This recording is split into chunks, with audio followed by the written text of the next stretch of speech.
Hello everyone and welcome back to another video here on the Branthwaite Productions YouTube channel, where in this video I'm going to give you an exclusive behind the scenes tour of how I use the video editing software Premiere Pro. Now a lot of you out there won't be able to see what actually goes on behind the scenes because I'm the only person who can see it, because I'm the one who edits the actual videos itself. So what I'm actually going to be showing you in this video is how I actually edit the video, how I actually make a project, how I export it out, some of the different effects, transitions and all kinds of different settings that Premiere Pro has on offer. Right then, so Premiere Pro has now loaded up and you can see, look how much space there is to work with. There's literally lots of different options you can see in each of the different tabs. So you've got the effect controls over here, you've got your project where you import your videos, your sound clips, your animations or whatever you want, whatever you're doing, and then of course you then got the timeline which will help to create that sequence. And then on the right hand side you've got all kinds of different effects to choose from as well. So what I'm actually going to do is I'm actually going to show you how I actually import any video and then get it onto the timeline. So what I'm actually going to do, you can do this two ways again. You can just click on the project area here, you can actually choose a video to upload, or if you want to upload more than one video, all you do, you just press the shift and you can then select how many videos you want to add into your project. Once I'm actually happy with that, I'm then going to click on open. It will then import the files. And then as you can see here, it then shows you the order of the videos. So for example, if you were to do it in a different way, it would then, put it in random order. So I think having it as the list view is better. But if you choose the icon view, you can actually see it's all jumbled up. So what I actually do is to go to the list view, which actually puts all the clips in the right order.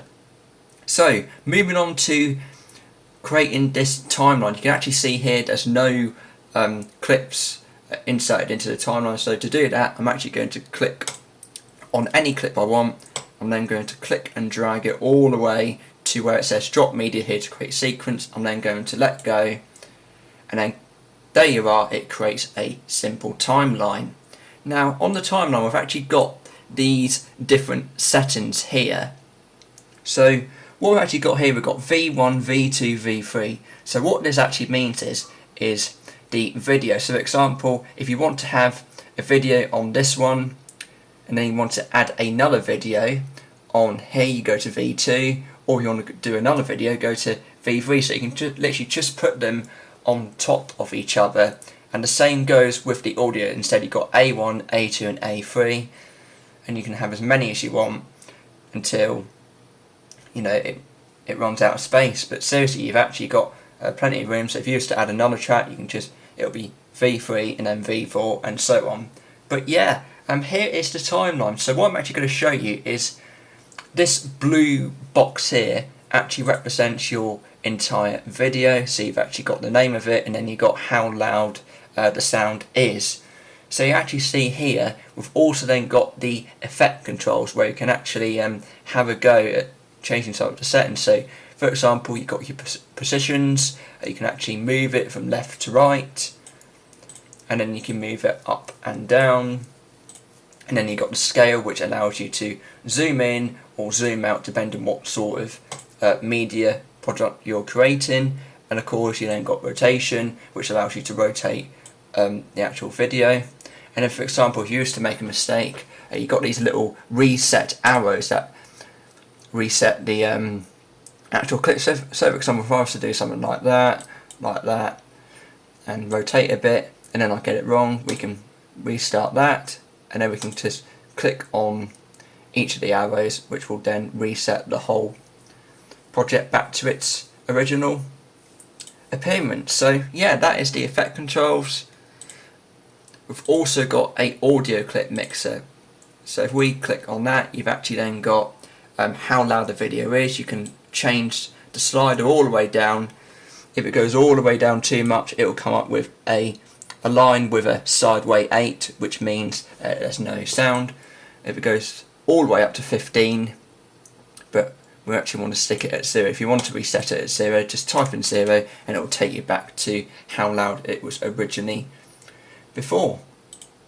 So then, let's move on to some other effects that I actually use in Premiere Pro.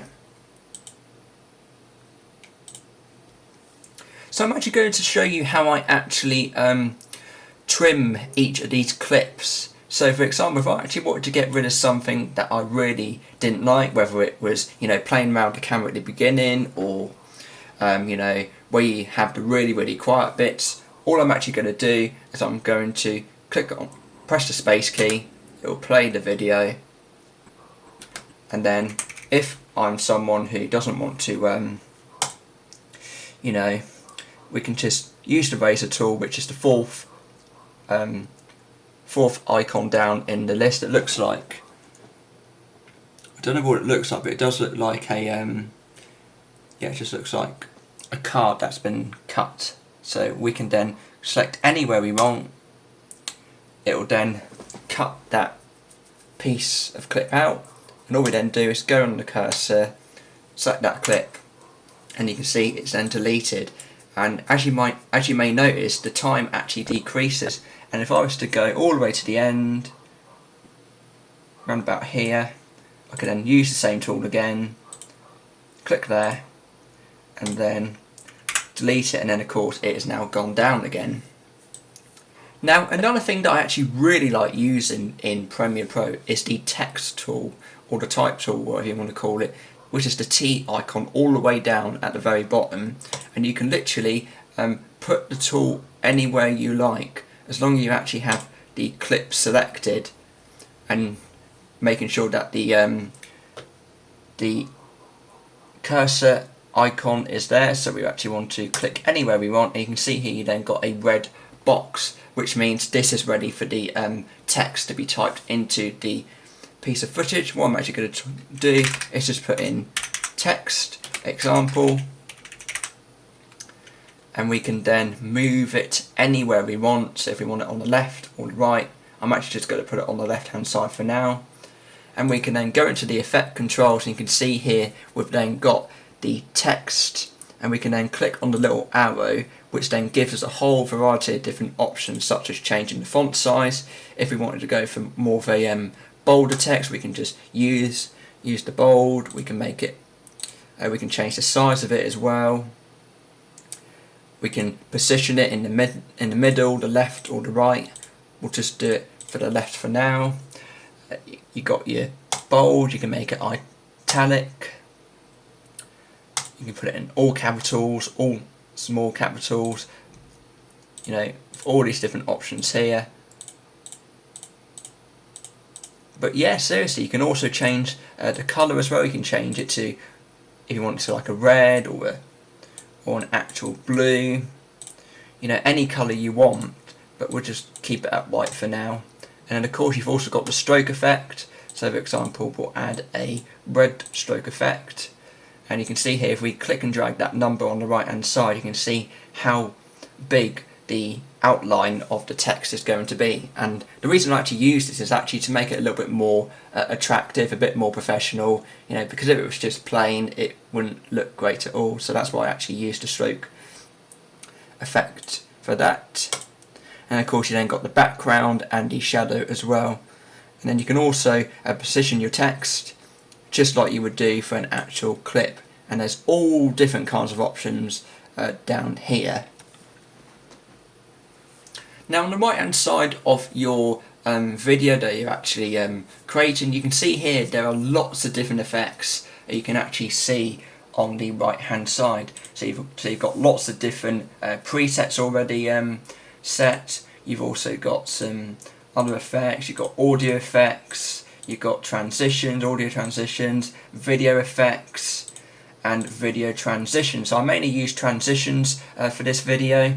There's lots to choose from. You've got 3D motion, dissolve, slide, wipe, zoom, whatever you want to use. I mainly use the dissolve because that is what mainly films nowadays use. So I'm actually use the dip to black. If we actually use that, the video comes up, but what you also want to do is to make sure your text comes up. You use that same transition for the text, which you can just see here, which will come at the same time. You can also use some other different transitions. So for example, if you want to have like a slide, you can actually just that'll do something like that, that'll slide like that. Or if you want to have like a push effect, that'll push the video onto the screen. But yeah, there's whole loads of different effects you can actually use for your video. Anyway, I'm now going to move on to colour. Now I actually like using the colour videos because there are lots of different ways you can actually edit. So you can see here we've actually got our colour wheels down here. We can actually change the colour. You can actually see right now. So you can see we've got like a ready colour, or if we put it in the middle, you can see that goes back to the default colour. And then we've got the highlight, which actually changes the tint of the colour. You can make it bounce as well. And there's so many different options you can actually use. And you've got the intensity as well.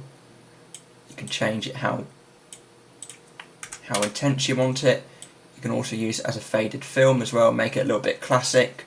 You've got the sharpen, you've got the vibrance, and you know, just everything really. You can make it a little bit blurred as well if you wanted to. So I'll just reset these defaults, and then of course we've then got the you know, it's all black and white now. That's it. Let's go to, it's 100%. That's it. That's back to the original colour. And you can also use a different load of colours as well if you wanted to, which are already set for you. But we're actually going to just go back to none. But yeah, there's different ways you can use the colours. You've got curves as well, which you can use. You can go to creative, you know, or basic correction, so you can just use that. So we can actually change the temperature, so we can make it a bit colder, and we can then change it to increase it to make it a bit warmer. You know, we've got the pinks and the greens as well. Let's actually set these back to 0. And you've got the exposure as well. It makes it a bit brighter. You can make it a bit darker. Depends what you want to do. And then we've got the contrast as well. Again, the same thing. You've got the highlights. You can make it brighter and darker as well. You've also got the shadows. You can actually add in more shadows if you wanted to, or have less shadows. And then you can add in more whites as well, sliding the cursors. And then if you want to add more blacks, it will just make the videos go a bit more black. You can also do like a classic style video as well. You can have like, make it a bit classic, just like you would see in the old films.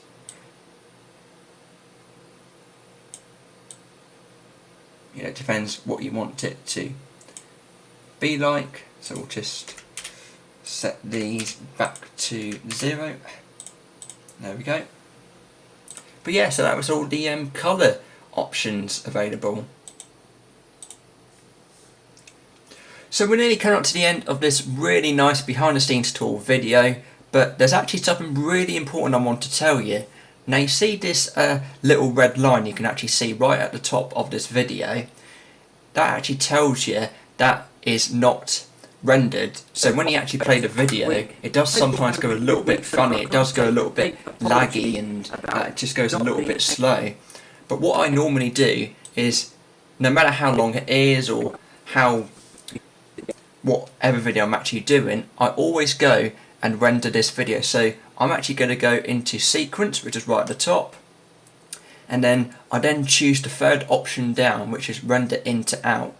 And when I actually click on this option, you can actually see it's then going to render the video, and hopefully that red line will turn green, and you can see how many frames it's doing and the estimated time on how long the render has left. But do be warned, if the video is way too long, it won't render all of it. So you just have to, you know, if it's a short video, just render it down to make sure it's absolutely playing in the correct way. Now this is going to take a bit of a while, which you can just see here, but I'm actually going to skip this bit and then move on to the exporting bit. So for example, you can just see here now it's turning green, and then once this has been completed I will then export the clip out. Right then, so the rendering has now been complete, and like I said, you can now see this green line, which means that the video will be playing nice and smoothly when it actually gets uploaded once it's been exported. So what I'm actually going to do now is I'm going to show you how to export, and then that'll be the end of this video. So what I'm actually going to do is I go into File, and then we go all the way down to Export, and we then go to Media, or if you want, Control+M, and you can see here it then tells you all the different settings and where you want it to go. So you can see here this is where the output, but we're actually going to change that, and we're going to change the name as well. And then we've actually got all these different options, but I think everything is fine, but we're just going to go with it. So output name we're going to change, and we're going to put it in the download section, and we're going to find the folder we put it in. So this is going to go in example, and then we're going to call it text example clip, and then press enter to save. And then you can see there's the name, and then that's the new location where it's going to be saved. Everything else is fine. All we do now is we just click on export, which is between the Q and the cancel button. So let's do that. And then you can see here it's then going to encode the video, and it will tell you how long the actual video is going to be. So it's going to take a little bit of time to encode, and then it's going to export the video out, and then I'm going to come back and show you what it looks like once it's been exported. So there you go. So that literally means the clip has now been exported. All you then do is actually go into the File Explorer and then choose the folder and find where you actually uploaded that clip. Unfortunately I couldn't show you because unfortunately the screen capture can't allow you to record in File Explorer, so unfortunately I won't be able to do that, but I can tell you it's actually now in that location I actually created, and it came out very well. And then once that's been done, all I would then do, if I was to do any video, I would then just go straight onto YouTube and upload it from there, and then put in all the details and then get it ready to be published at some point in the future. Well, I hope you all enjoyed this really nice behind the scenes tour video. Don't worry, there's going to be more along the way. I'm actually going to be doing another one at some point next week, where I'm actually going to be showing you Photoshop. Again, Photoshop is much similar to Premiere Pro, but this time all you're doing, instead of doing videos, you're just doing photographs and posters or leaflets or anything that you want to do. But I'll be having a looking at that next week, where I'm also going to be showing you how I actually make the channel thumbnails for each of the YouTube videos I actually do. So that's going to be coming up for you next week. Anyway, thank you very much for watching Branthwaite Productions, and remember, keep on filming and keep on editing. See you all in the next video.